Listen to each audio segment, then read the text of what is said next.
참 귀한 찬양 감사합니다. 우리 함께 옆사람과 이렇게 고백했으면 합니다. 하나님이 함께 하십니다. 하나님으로 기대하겠습니다. 네, 그래요. 하나님이 함께 하시면 우리에게 기대되는 삶이 펼쳐질 것을 믿으시기 바라며 그 주님과 함께 하시는 우리 성도님들이 되시기를 예수의 이름으로 축원합니다.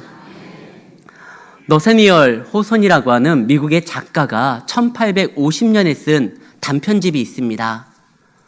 교과서에도 실려있는 내용인데요. 큰바위 얼굴이라는 소설입니다. 어느 마을 뒷산에 큰 바위, 근데 사람의 얼굴과 같은 그런 모습을 띤 바위가 있습니다. 그 마을에는 전설처럼 내려오는 내용이 있어요. 주인공 어니스트가 그 내용을 엄마한테 듣습니다. 언젠가 이 마을 출신으로 저 큰 바위의 얼굴과 같은 닮은 사람이 오면 우리 마을이 부흥하게 될 것이고 번영하게 될 것이고 그가 우리를 바르게 인도할 것이다. 이런 전설이 있었어요. 영국에는 또 그 아서 왕에 대한 전설이 있죠. 엑스칼리버. 바위에 꽂혀 있는 이 칼을 뽑는 왕이 나타나면 그가 성군으로서 자신들의 나라를 잘 이끌 거라는 전설이 있었습니다. 어디마다 이상한 전설들이 있어요. 그러나 유대인들에게는 단순한 전설이 아니라 하나님의 약속으로 인하여 누군가를 기다리고 있고 그가 오신다고 하면 자신들을 구원할 뿐만 아니라 자신들을 참된 길, 바른 길, 영생의 길로 이끈다라고 하는 한 가지 약속이 있었습니다. 그 약속이 뭐냐? 메시아에 관련된 겁니다. 언젠가 메시아가 온다고 하면 그가 우리를 인도할 것이다. 근데 그 메시아는 어떠한 자냐면 다윗의 자손입니다. 다윗의 자손으로 오시는 그가 오면 우리를 인도할 뿐만 아니라 우리를 이 억압에서 구원해주고 그 다음에 영원한 나라로 이끌어 주실 것이다. 이거에 대한 기대를 유대 사람들은 가지고 있었어요.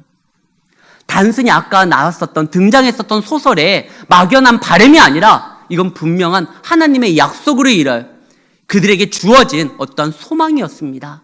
언젠가 오실 것이다. 사실 예수님이 오시기 전에도요, 메시아라고 이렇게 생각되는 자칭 자시가 메시아라고 이야기하는 사람들이 등장하기 시작합니다. 그러나 그들은 다 가짜였어요.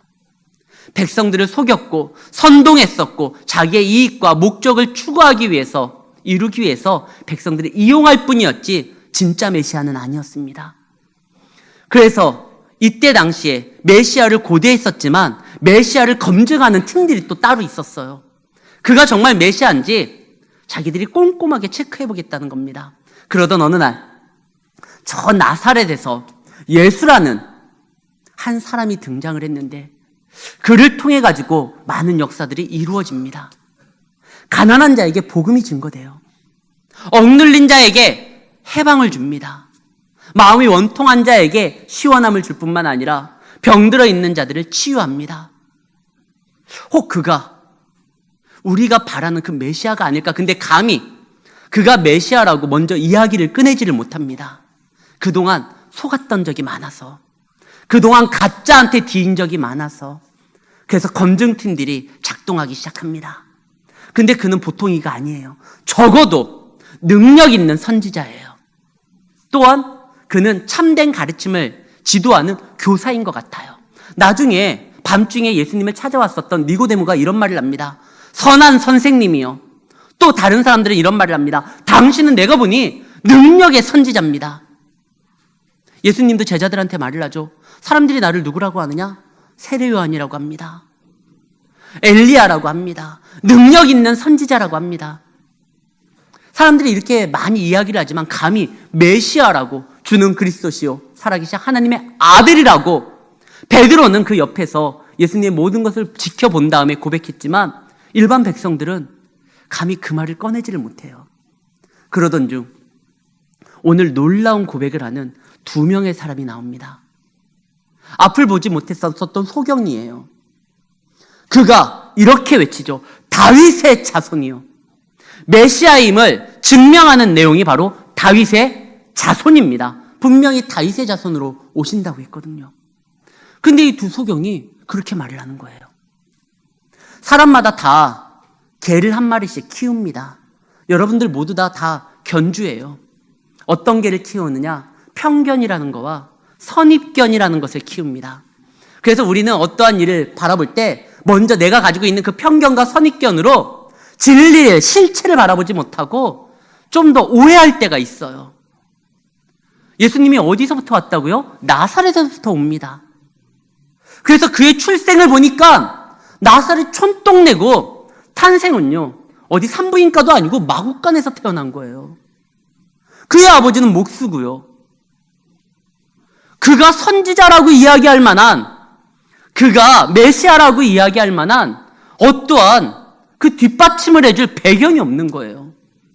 아무리 그의 말에는 능력이 있다 할지라도 그의 출신이, 그의 외모가, 그의 풍채가, 그가 걸치는 패션이 이건 아닌 것 같아요. 그래서 그의 말씀으로서 나타나는 역사는 분명한데 그들이 이미 가지고 있는 그 메시아 상이 있거든요.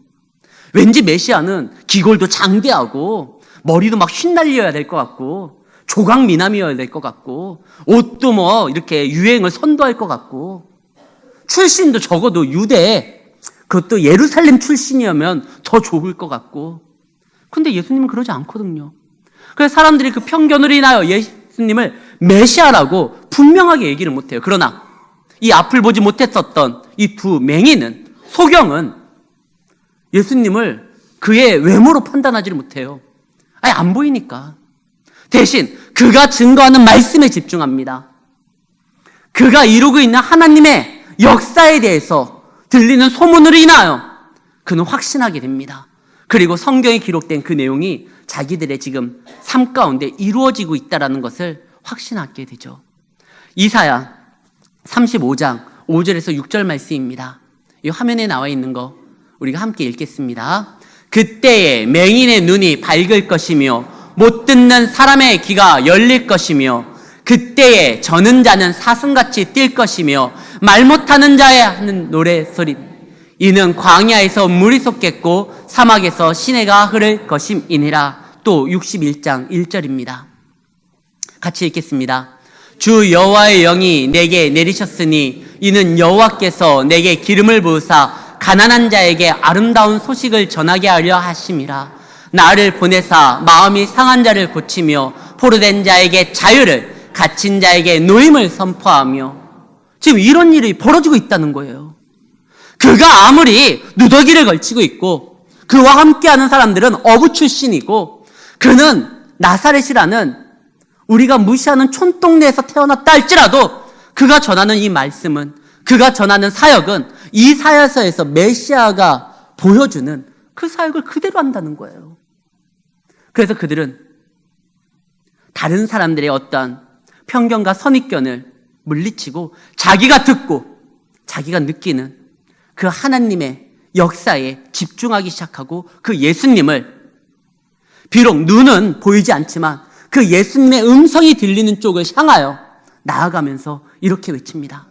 다윗의 자손이요. 이게 놀라운 말이에요.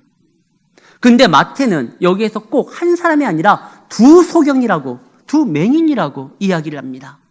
왜 둘이냐? 이스라엘은요, 법적인 효력을, 증언을 갖기 위해서는 두 사람의 증언이 필요합니다. 그래서 예수님이 제자들을 보낼 때 어떻게 보내죠? 2명씩 짝지어서 보내요. 율법에 보면 두 사람의 증언이 동시에 같을 때 그것이 법적 효력이 있는 겁니다. 지금 마태는요, 이들의 고백이 단순한 자신들의 바람이나 희망사항이나 생각이 아니라 법적 효력이 있는, 정말 하나님께서 인정하고자 하는 그러한 내용임을 일부러 이렇게 저자가 기록한 거예요. 두 맹인이 증거한다. 그러면서 말을 하죠. 다윗의 자손이요. 당신은 메시아라는 뜻이에요. 우리를 구원하실 수 있는 유일한 분이 바로 당신입니다. 마태복음은 족보로 시작합니다. 마태복음은 어떻게 시작하죠? 아브라함과 다윗의 자손 예수 그리스도의 세계라 하면서 족보가 쭉 나와요. 근데 3번에 걸쳐서 나옵니다. 먼저 아브라함과 다윗까지 14대, 다윗서부터 바벨론 포로까지가 14대, 바벨론 포로서부터 예수 그리스도까지가 14대로 끊습니다. 이 14대로 끊는 분명한 이유가 있는 거예요. 왜 14대로 끊느냐? 히브리 말에는요, 다 숫자가 있어요. 이 숫자가 기록되어 있는데 다윗에 대한 숫자는 다윗을 지칭하는 히브리 자음은 총 3개입니다. 이것에 합치는 숫자가 14예요. 그러니까 예수님은 다윗의 자손이라는 것을 족보를 통해서 알리는 겁니다. 14, 14, 14. 14는 다윗의 수. 그 다윗의 자손으로서 예수님이 지금 오셨고 그분이 바로 메시아다라는 거예요. 근데 이것을 가장 먼저 증거한 자가 안못 보는 두 맹인이었습니다. 당신은 다윗의 자손입니다. 우리를 불쌍히 여겨주십시오. 이 놀라운 고백을 했는데 예수님이 어떻게 하죠? 무시해요. 먼저 마태복음에서 자신을 메시아라고 법적 효력이 있는 2명의 고백을 그 많은 사람들 앞에서 외치고 있는 그 2사람, 그 이야기를 듣자마자 바요나 시모나 내가 복이 있다. 그 예수님이 자신에 대해서 베드로가 말할 때 막 그렇게 칭찬하고 좋아했는데 이번에 그 소경은 예수님이 그냥 무시해요. 그냥 집으로 들어가요.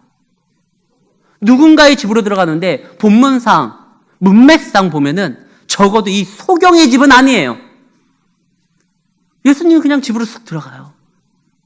이 소경이 참 뻘쭘하잖아요.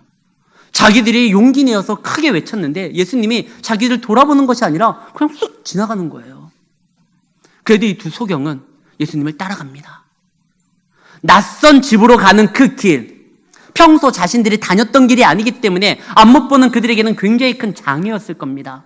넘어지고 엎어져도 그 음성이 들리는 쪽으로 계속적으로 이 소경은 달리듯이 뛰어갑니다. 그리고 거기에 들어가는 거예요. 왜? 그들은 확신했거든요. 이분이 메시아라는 거예요. 이번 기회를 놓칠 수 없는 거예요.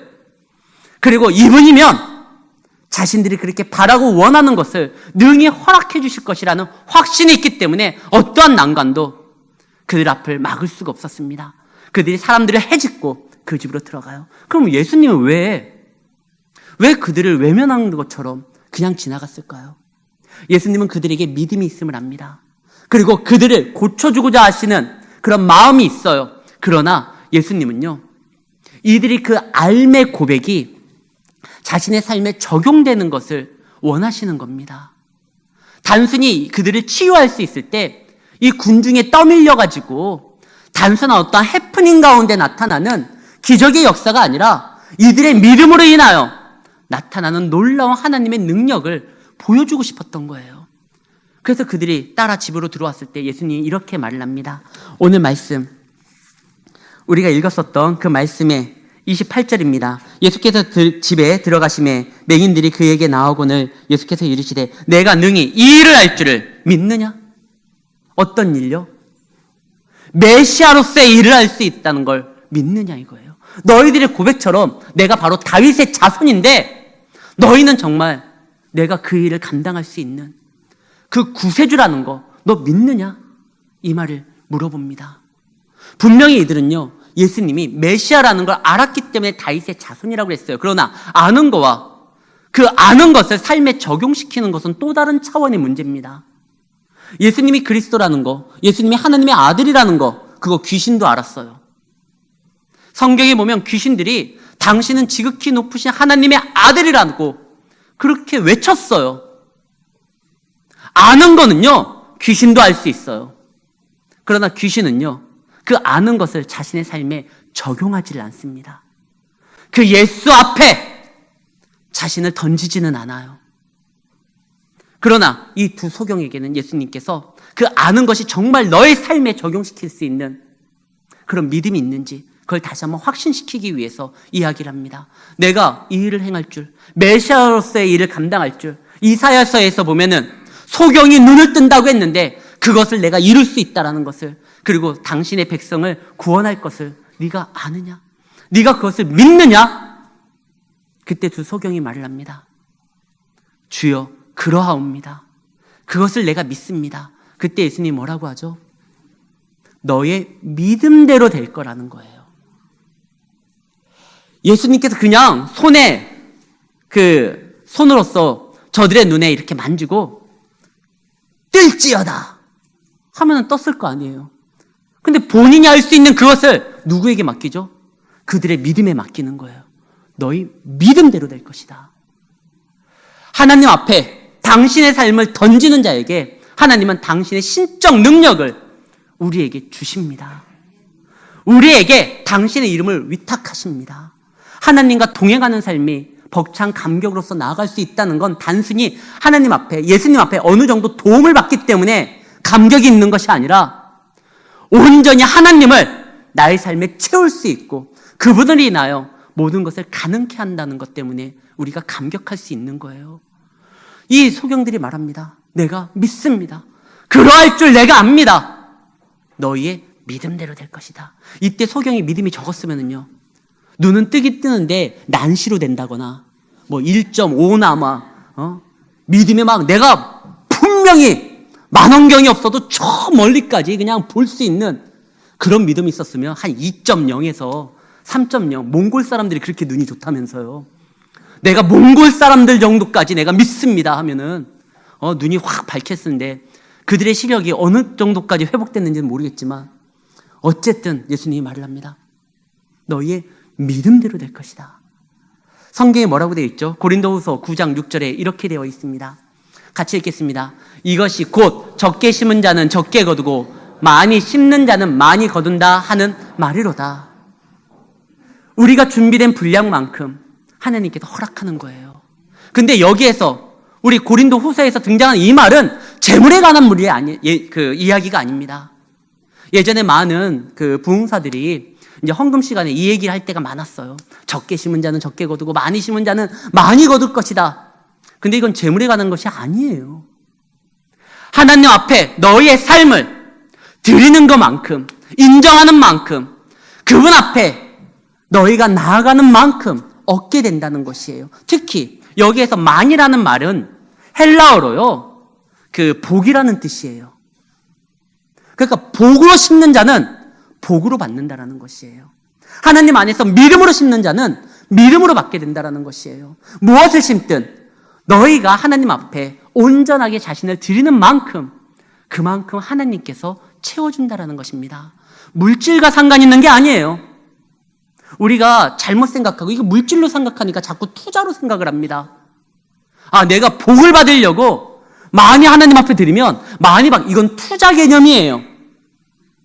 그러나 내가 복을 받았기 때문에 하나님 앞에 복된 삶을 살아가겠다고 할 때는 이것은 은혜의 개념이에요.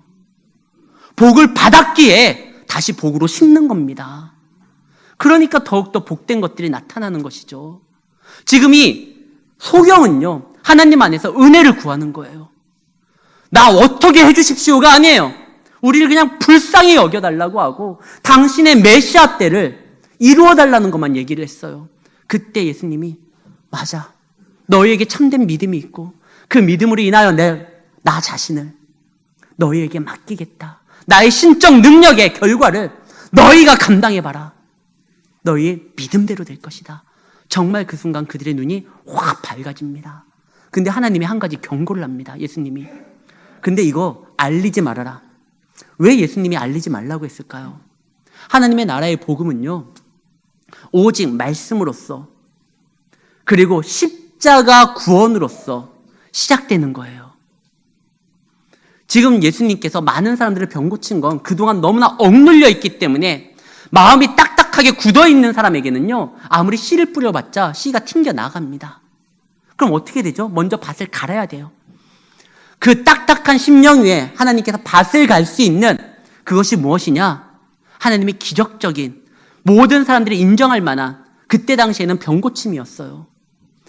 워낙 딱딱해서 말씀이 들어와도 이 튕겨 나가니까 하나님이 성령의 역사함으로 그들의 마음밭을 확 엎어버리는 것인데 그것이 바로 치유의 능력이었습니다. 그들이 치유되니까 그 다음에 말씀이 들어가는 거예요. 근데 치유하는 게 목적이 아니라 영혼 구원하는 그것이 먼저 하나님의 1차적인 목적이거든요.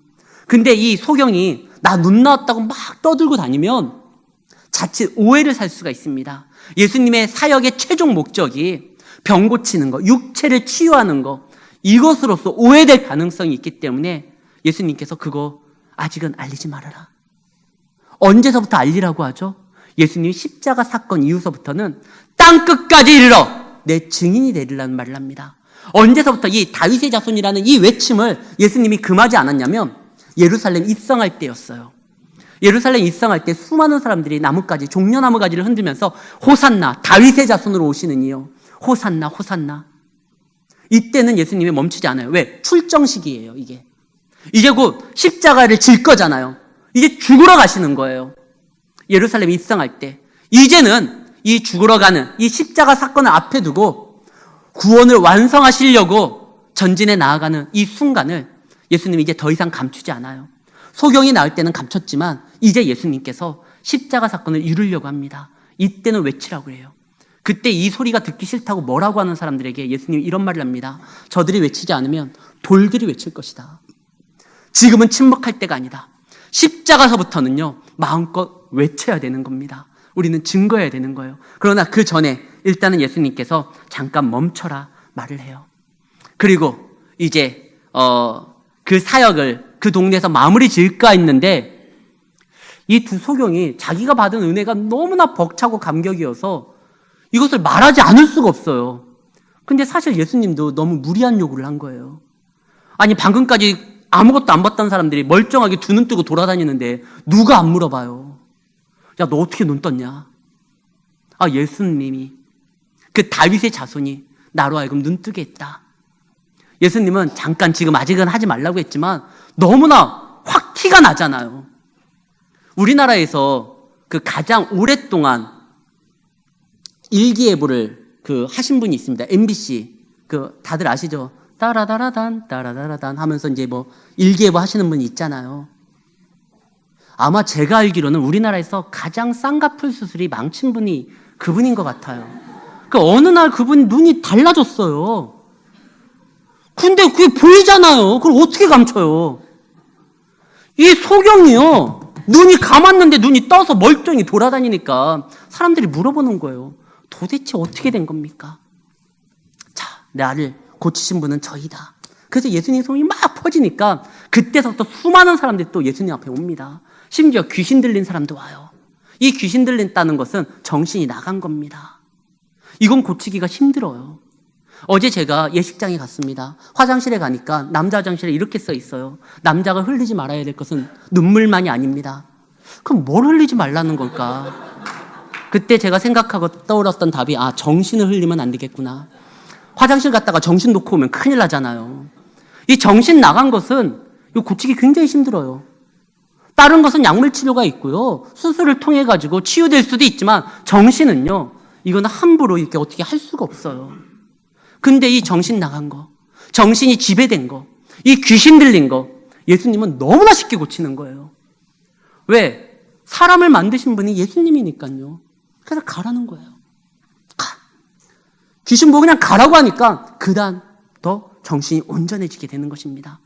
예수님 앞에서는 모든 것이 가능한 거예요. 앞을 못 보는 자나 정신을 잃은 자나 마음이 상한 자나 누구든지 예수로 치유될 수가 있다라는 것을 여러분들이 확신하셔야 됩니다. 어쨌든 예수님께서 이제 복음을 막 증거합니다. 왕성하게 복음이 증거되고 선포됩니다. 그러니까 이 선포되는 말씀 가운데 예수님을 믿는 것이 너무나 당연한데 이때도 예수님을 대적하는 이들이 있어요. 33절 말씀에 뭐라고 되어 있죠? 귀신이 쫓겨나고 말 못하는 사람들이 말하고는 무리가 놀라운데 이 같은 일을 본 적이 없다고 하는데 34절 바리새인들은요. 저가 귀신의 왕의 이름을 힘입어서 귀신을 쫓아낸다. 안 믿어요. 참 신기하죠? 메시아가 왔음에도 불구하고 분명한 하나님의 역사가 눈에 보임에도 불구하고 사람들은요. 자기가 바라고 원하고 뜻하고 생각과 다르면은 그건 이단이에요. 분명히 하나님의 역사가 일어나고 있는데 자기가 바라는 생각과 아까도 말했잖아요. 우리 다 개 한 마리씩 키우고 있다고 했잖아요. 자기가 가지고 있는 그 편견과 선입견에 의해서 이것이 안 맞으면 그건 잘못된 거예요. 진리에 대해서 우리가 기준을 삼아야지 자기의 생각에 대해서 하나님을 판단하는 기준을 삼으면 안 됩니다. 하나님의 말씀으로서 당신을 역사하는 것으로서 기준을 삼아야 되는 거예요. 내 판단으로서 생각하니까 예수님이 그 땅에 오셔서 그 현장에서 바라봤음에도 불구하고 그의 음성을 들었음에도 불구하고 그 은혜의 순간에 바리새인들은요 예수님을 대적했어요. 내가 지금 메시아 검증 이 시스템을 프로그램을 돌려보니까 얘는 메시아 아니야. 얘는 저런 옷을 입고 돌아다니고 저렇게 행동하는 거, 안식일을 범하는 거, 이거 메시아 아니야. 쟤는 가짜야. 이 바리새인들이 그렇게 행동을 하거든요. 그래도 예수님은 그러나 저러나 당신의 사역을 끝까지 감당합니다. 복음을 증거하고 두루 다니면서 회당에서 말씀을 가르치고 천국 복음을 선포하십니다. 근데 그들을 딱하게 생각하셔요. 저들이 목자 없는 양같이 헤맨다라는 것을 보고 마음이 아파하십니다. 근데 목자 없는 양은 없어요. 목자를 떠난 양이거나 어떤 사건에 휘말려서 그 목자의 무리 틈에서 이렇게 벗어나게 된 양은 있을지언정 처음부터 목자 없는 양은 없어요. 근데 그 양들은요, 상처가 있고 아픔이 있기 때문에 잘 믿으려고 하지 않습니다. 잘 들으려고 하지 않아요. 그럼 어떻게 해야 되죠? 그 믿으려고 하지 않고 들으려고 하지 않는 자들을 그냥 버리라고 예수님 말하지 않습니다. 목자 없는 양 같은 것을 보시고 추수한 일꾼을 보내달라고 합니다. 그들을 추수의 대상으로서 보고 그들에게 복음을 증거하려고 하는 거예요. 제가 보기에 세상은 딱 두 종류의 사람이 있습니다. 그 외에는 없어요. 첫 번째, 광주 평강교회에서 예수를 믿는 사람들. 그럼 두 번째는 뭘 것 같아요? 광주 평강교회에서 예수를 믿어야 될 사람들. 우리는 이런 시각으로 봐야 돼요. 예수님이 그런 시각으로 보거든요. 구원받은 자녀와 구원받아야 될 백성으로서 본 거예요. 목자가 있는 양과 목자를 잃은 양으로 보신 거예요. 우리가 누구를 대하든 그는 이제 곧 하나님을 믿고 자녀가 될 사람이라는 시각으로 봐야 됩니다. 그리고 그를 증거해야 되는 거예요. 복음을 선포해야 되고 나타내야 되는 것입니다. 우리는 이제 하나님 앞에 추수의 날을 준비하고 있습니다. 예수님이 뭐라고 하십니까? 추수할 일꾼을 보내달라고 합니다. 근데 그 보내달라고 할 때 거기에 우리 자신도 포함되어 있는 거예요. 주여, 나를 보내주시옵소서. 내가 그 일을 감당하겠습니다. 여기 우리 화면을 한번, PPT 화면을 한번 띄워주세요. 올라오다가 이런 포스터를 보셨으리라 생각이 됩니다. 가을 전어는요, 집 나간 며느리도 돌아오게 한다고 했어요. 그런데 우리는 가을 전어가 아니라 가을 전도를 해야 됩니다.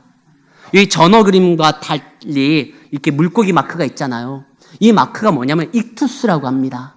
이 익투스의 말의 뜻은요, 예수 그리스도는 하나님의 아들이고 우리의 구세주라는 것이에요. 근데 왜 이거 물고기느냐? 이것이 원래 이에수스, 예수는 크리스토, 예수 크리스토는 테우, 하나님, 그 다음에 휴오스, 아들, 그 다음에 소테르, 구원자라는 뜻이에요. 요 5가지의 단어의 앞 첫 글자만 따면 익투스라고 읽고 그것이 물고기입니다. 가을 전어 좋죠. 얼마나 맛있는데요. 그러나 그 가을 전어보다 우리는 하나님 안에서 먼저 복음을 받은 자로서 가을 전도를 해야 됩니다. 복음을 증거하고 나타내야 되는 거예요. 때를 얻든지 못 얻든지 이것이 우리의 사명인 거예요. 그래서 우리 삶에 얼마든지 하나님이 역사하시는 것을 경험할 뿐만 아니라 그 경험에 충만한 은혜를 보여줘야 돼요. 이 소경은요, 안못 봤다가 눈이 보입니다. 분명한 외부적인 어떠한 변화가 있었던 거예요. 예수를 믿으면 우리도 좀 달라져야 됩니다. 예수로서 채워졌기 때문에 얼굴에 근심 걱정이 아니라 기쁨과 감사로 변화돼야 되는 것이에요. 그런데 이것이 사실 말이 쉽지, 예수님만으로도 충분하다라고 우리가 매주마다 하나님이 하십니다. 하나님으로 충분합니다. 하나님이 역사하실 겁니다. 하나님의 일을 기대하십시오. 말은 해도요, 이것이 내 삶 가운데 적용되는 건 참 힘듭니다. 그래서 예수님께서 이 힘든 걸 우리 홀로 감당하라고 벌려두지 아니하고 약속한 돕는 일을 허락해 주셨습니다. 누구를 허락해 줬죠? 너희가 땅끝까지 복음을 증거하라 말씀하시기 전에 너희가 먼저 권능을 받으면, 근데 그 권능은 오순절 다락방 역사에서 일어나는데 그들이 기도할 때 성령이 충만하니까 그때 그들이 권능을 받았던 거예요. 이 복음 증거하는 거 쉽지 않아요. 내가 전할 때 무시당할 수도 있어요. 그때 다시 한번 낙심하지 않고 나아갈 수 있는 거, 다시 한번 우리가 일어설 수 있는 거, 예수님이 약속한 그 권능을 받는 건데 그것은 기도로서 이루어집니다. 이번 주 금요일부터 우리 금요 전도 축제를 위한 특별 금요 예배가 있습니다. 거기에만 집중하고 우리가 함께 예배를 드리면서 찬양을 하면서 기도하려고 합니다. 많이들 나오셔서 이 전도하는 거 그 기도로서 준비해 주시고 또 이 일을 감당하시기를 바랍니다. 소경의 외침이 많은 사람들을 움직였었던 것처럼 이제는 우리는 그보다 더 많은 것들을 감당할 수 있어요. 소경은요, 아직 하지 말라고 했는데도 이런 일들이 벌어졌는데 우리는요, 지금 예수님이 적극적으로 하라고 합니다. 땅끝까지 전해라. 이번 추수의 때 우리는 하나님 안에서 더욱더 많은 것을 준비하고 아버지께 드려 하나님 안에서 복으로서 우리의 삶을 심음으로 복된 결과를 맺는 성도님들의 삶이 되시기를 예수의 이름으로 축원합니다. 하나님 아버지 감사합니다. 아버지 하나님, 주님의 귀한 자녀로서 믿음의 삶을 살아가야 되는데 우리의 연약함이, 우리의 믿음 없음이 자꾸 걸림이 될 때가 있습니다. 아버지 하나님, 편견 없이 주님을 바라보게 하시고 주님의 말씀에 내 인생을 던지게 하여 주시고 그러할 때 우리가 준비된 만큼 하나님께서 채워주시는 놀라운 역사를 내 삶에 경험하게 하시고 그 풍성한 은혜를 전하고 나누는 데 있어서 인색하지 않게 하여 주시고 주저하지 않게 하여 주시고 주님 앞에 보냄받은 자로서 담대하게 선포하여 주님이 추수하는 그날에 더욱더 많은 것들을 우리가 주님과 함께 나눌 수 있도록 그날의 놀라운 역사를 보여주시고 우리를 통하여 이루어 주시옵소서. 함께 하실 줄을 믿고 감사를 드리며 사랑 많으신 예수님 이름으로 기도드립니다. 아멘.